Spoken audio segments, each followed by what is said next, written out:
there was a fear of a slave uprising around here. And where we see all this heavy industry and trees, imagine all that as farmland and fields. Some put into tobacco, others in wheat. And I mean, those farmers, I mean, there was slave labor working those farms. And so those farmers are nervous. Well, are my own slaves going to come up against me? What's going to happen here? The militia called up Baltimore, a valuable seaport, the third largest city, and they figured it's only a matter of time before the British come here. When Napoleon vanquished, the British send over some more reinforcements. They have initial success. They land troops in southern Maryland, march overland, push back an American army, even though the American army outnumbered them, and then moved into Washington, D.C. and burnt the White House, Congress, the government buildings, except for the Patent Office. They did spare the homes of the common folk. Even from Baltimore, it is said that you could see the glow in the sky on August 24th when those buildings went up in flames. So again, the nervousness, the fear, the British coming here. Francis Scott Key himself was around Alexandria at the time. He also served in a militia unit.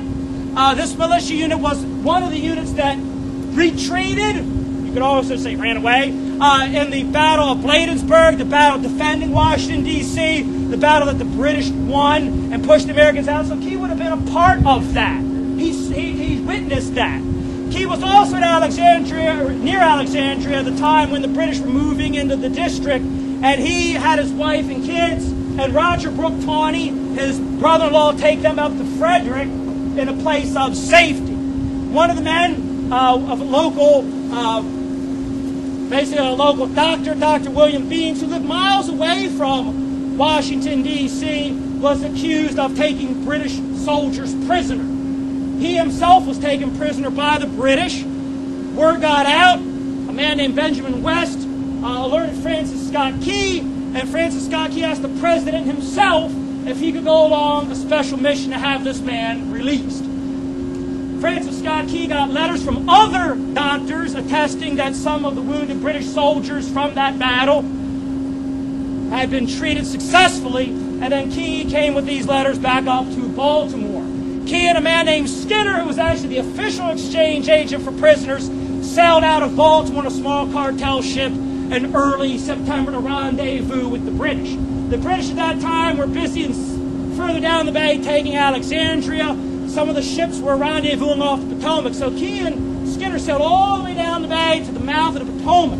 And then they would literally come up here and actually be in this area the 11th of September, 9/11. The church bells ring in the city of Baltimore. People turned out into the streets. There was panic in Baltimore. People had entrenchments dug on the east side of the city. One eyewitness said I could see women, children, some of the richest people, some of the poorest, black and white, all laboring with no distinction being made to race or class whatsoever. On the 12th of September, the British dropped off about 4,000 soldiers at North Point, which is about that way, a few miles. They marched overland. The Americans sent out about 2,600 militiamen. The Battle of North Point raged for about an hour. The Americans were pushed back, this is the 12th of September, to the outskirts of the city. But those American militiamen, even though they had to quit the battlefield, you could argue they got what they came for. They inflicted 300 men killed and wounded on the British. One of the British officers, Major General Robert Ross, was killed, and it cost the British a day's march. The British then on the morning of the 13th closed to the outskirts of the city where they could see that the Americans were dug in. By this time, there were 15,000 American soldiers in the entrenchments of Hampstead Hill. And keep in mind, this is on the east side of Baltimore City. At that time, if you counted women, children, the elderly, if you added every person in the city of Baltimore, it would come to about 45,000 people. So with these militia coming in, that's 15,000 actually under arms. So roughly 1 in 4 was a soldier. So when they say Baltimore was an armed camp, they're not joking. You wearing redskins, he's my British officer this morning. He's now got 3,700 troops. He's looking into the city of Baltimore and sees that there's 15,000 people waiting for him dug in, backed up with about 50 cannons. You have 9. What do you think your chances are of winning that land battle? 0. So the idea was, well, let's pass the buck. Maybe if the Navy can get in, either create a demonstration or if they get lucky, knock out the fort, Fort McHenry defending the water approaches, the bomb ships can just get close enough. They don't have to get to the city, they just have to get close enough to be able to shell the city. Francis Scott Key, by this time, has had dinner with some of the British officers. What's interesting with Key is he was kind of an Anglophile when he went out. You know, he opposed the War of 1812. He respected the British culture and kind of their system. However, Key would later write, after spending time with the British officers, I was surprised at how arrogant and crude they actually were.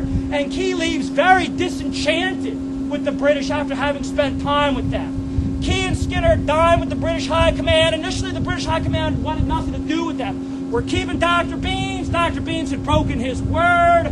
He said he would not seize any British sailors or soldiers or Marines, and he and a couple of his militia buddies did that. He broke, and in the 19th century, you did not break your word. That was really serious stuff.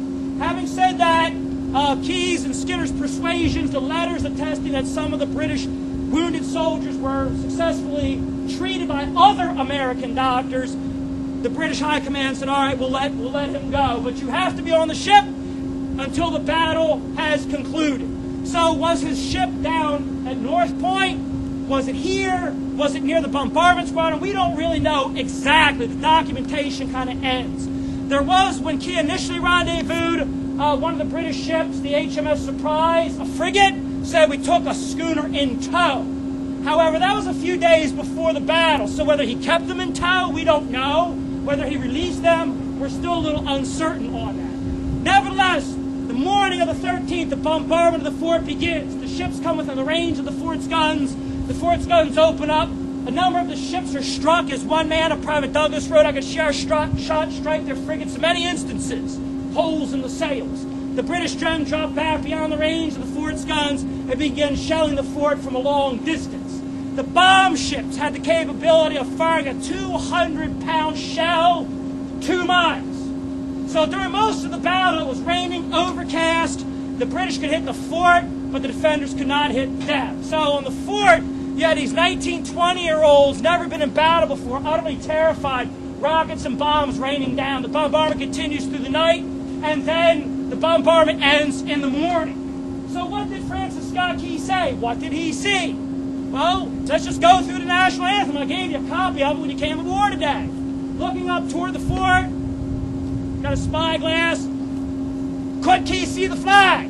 Well, what does he say? Oh, say, can you see by dawn's early light? Now, Key remembers that the previous day he could see some of it because he said, what? What, meaning the flag? So proudly we hailed at the twilight's last gleaming. So last time we could see it, you know, whose broad stripes and bright stars through the perilous fight, or the ramparts, the grassy knoll on the top of the hill, you will see that when we go up. Ramparts we watched so gallantly streaming. And then he remembers that night, the rocket's red glare and the bombs bursting in air gave proof through the night that the flag was still there. Not that he saw the flag by the light of a bursting bomb, but as long as the British were shelling the fort, he figures the battle must still be going on. The Americans are still literally holding the fort. So in the morning he gets a little nervous. The law book says that the shelling ended around 7 o'clock. Dawn was around 6. So did he still see the shelling by dawn's early light? That's hard to say. Keep in mind they didn't have daylight savings at the time, so if you actually work that out, you'll see that.